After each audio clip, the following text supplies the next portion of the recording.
1 লাখ টাকা না দিলে আমাদের নামে খারাপ খারাপ ভিডিও বানাবে। মানে কি বলবো আর, এই সেই মহিলা, যেই মহিলা আমাকে বলছে, মানে থ্রেট দিছে আমাকে, মানে বলছে যে আপনারা তো অনেক টাকা অনলাইন থেকে ইনকাম করছেন, তো আপনারা যদি 1 লাখ টাকা না দেন তাহলে আপনাদের নামে ভিডিও খারাপ ভাবে লেখালেখি করে ছাড়বো। তো আমি দিতে রাজি হয়নি। সেজন্য এই মহিলা দেখেন, এই মহিলার স্ক্রিনের ছবিটাও আমি দিয়ে দিলাম আপনাদেরকে। এই মহিলা আমাদের নামে খারাপ খারাপ লেখালেখি করে ভিডিও ছাড়ে। তো এই মহিলা দেখেন চোখে কালো চশমা পরে আছে, মুখে মেকআপ করে আছে। মানে কি দেখলে কিন্তু মনে হচ্ছে ভদ্র ঘরের মহিলা, মানে ভদ্র মহিলা, কিন্তু ও যে এত অভদ্র। ওর যারা আত্মীয় স্বজন আছেন তারা দেখেন, এই মহিলার বাসা গাজীপুরে। হ্যাঁ, এই মহিলা আপনাকে বলছি, আপনি রেডি থাকেন। হ্যাঁ, আপনার নামে থানায় জিডি করা হয়েছে, প্লাস আপনার যে গাজীপুরের ঠিকানাটা দেওয়া আছে যে স্কুলের, সেই স্কুলে যায় আপনার ঠিকানা বের করে ধরবে, ঠিক আছে? এবং সাথে আমরা দুজনও যাব।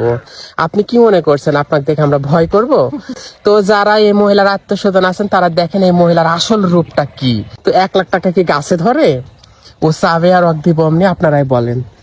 তো ওর যারা আত্মীয় স্বজন আছেন, বন্ধু বান্ধব, ফ্রেন্ড সার্কেল বা তার ছেলে মেয়েও যদি থেকে থাকেন, এই মহিলার আসল রূপটা আপনাদেরকে তুলে ধরার জন্য তার ছবিটা আমি দিয়ে দিলাম আপনাদেরকে। দেখেন, এই মেয়েটার নাম হচ্ছে মিনারা। এই মেয়েটার নাম হচ্ছে মিনারা। উনি যথেষ্ট বয়স্ক একটা মহিলা। আর এই মহিলাকে চিনে রাখেন আপনারা সবাই, আপনাদের যাদের যাদের এলাকার, যে এলাকাতে যারা চিনেন তারা দেখে রাখেন এই মহিলার মন মাইন্ড কেমন, আর এই মহিলা কতটা নিচু মনের।